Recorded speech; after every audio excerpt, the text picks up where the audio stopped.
desire. It's something we all feel at some point, but when it comes to lust, things get complicated. In our fast-paced, constantly connected world, lust isn't just a fleeting impulse. It's become a driving force behind much of how we engage with others.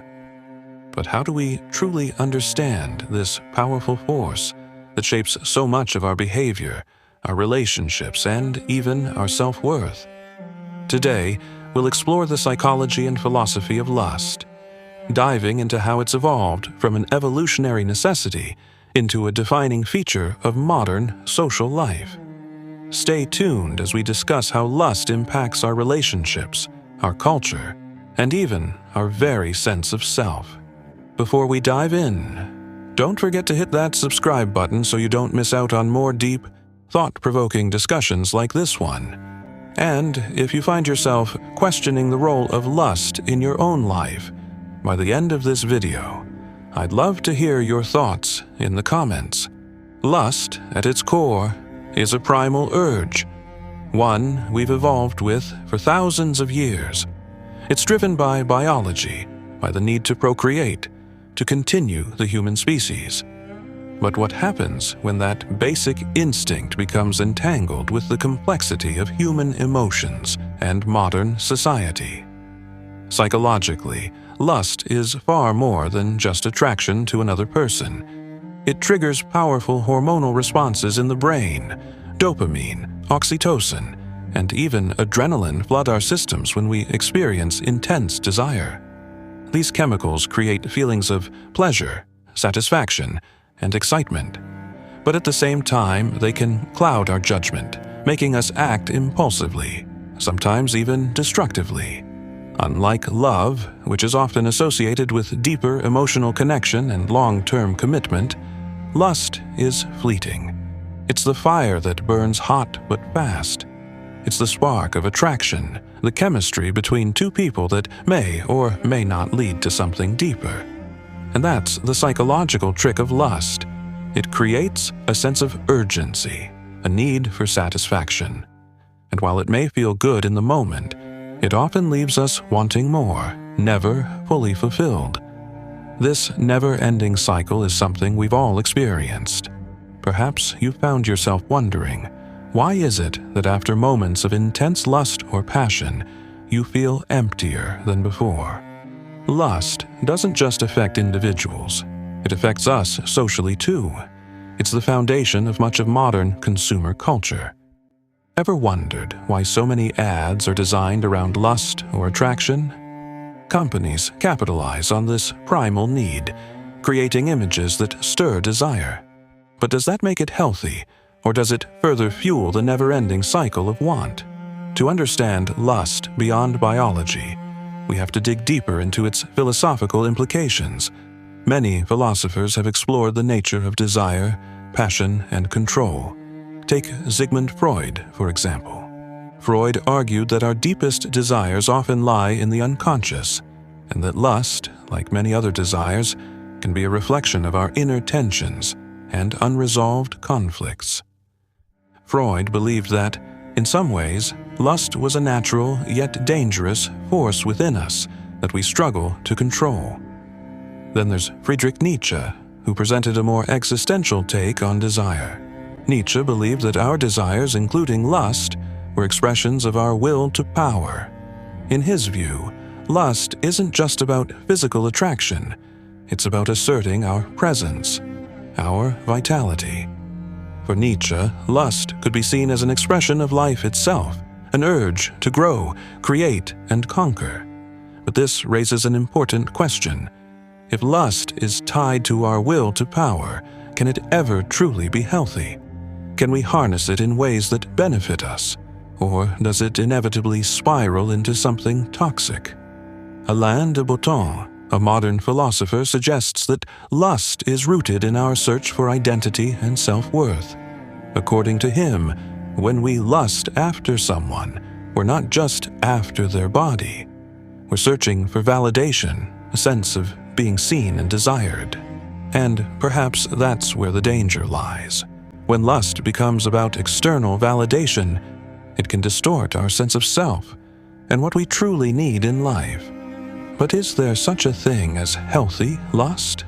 Can lust coexist with deeper emotional connection, or is it inherently shallow? These are the questions that we will explore further, because while lust may be natural, the way we manage it can determine how it impacts our relationships, self-esteem, and well-being. In the modern world, lust has become something far more complex than just a natural urge. It's been shaped, molded, and often commodified by society. The rise of consumer culture, with its focus on instant gratification, has amplified lust in ways that earlier generations couldn't have imagined. Everywhere we look, we see advertisements selling us on desire. Social media has only deepened this culture of lust. Swipe left, swipe right. Our society has become accustomed to making snap judgments based on physical attraction alone. And this instant, superficial nature of attraction isn't limited to dating. It's a part of how we view success, beauty, and even self-worth. We are bombarded with images of what the perfect body, the perfect life, and the perfect partner should look like.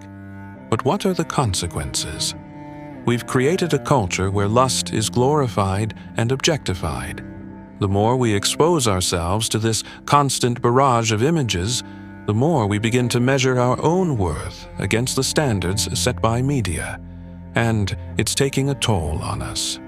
Research shows that social media, where lust is often reduced to simple physical attraction, leads to a rise in anxiety, depression, and body image issues. People, especially young people, are feeling more disconnected and isolated, despite the fact that we're more connected than ever before. So far, we've talked about the psychology and philosophy of lust, and how it shapes our perceptions of the world around us. But I want to hear from you now. How has lust impacted your life, your relationships, your self-image, your interactions with others? Drop a comment below, and let's start a conversation. If you're enjoying this video, be sure to hit that subscribe button and turn on notifications so you don't miss out on more discussions like this. Lust, as we've seen, isn't just about attraction. It's about the emotional weight that comes with it. In today's world, the pressure to appear desirable and to chase instant gratification can be overwhelming. When lust becomes the foundation of our social interactions, we often lose sight of deeper emotional connections. The psychological toll of this can be profound. We live in a world that's obsessed with appearance, where attraction is often reduced to surface-level traits. What happens when you build a relationship on lust alone, without taking into account the emotional or intellectual connection? The rise of casual relationships, dating apps, and the normalization of hookup culture may seem like progress, but it can lead to loneliness. People experience intimacy without the emotional connection that's needed for true fulfillment, and as a result, they often feel more disconnected than ever. Lust isn't inherently bad. In fact, in the right context, it can enhance relationships, adding passion and excitement. However, when lust becomes the dominant force in a relationship, it can overshadow other important elements, like trust, communication, and mutual respect. A relationship built solely on physical attraction is fragile. Lust can easily fade, leaving nothing behind if emotional and psychological intimacy haven't been cultivated. The key is balance. In healthy relationships, lust and love coexist.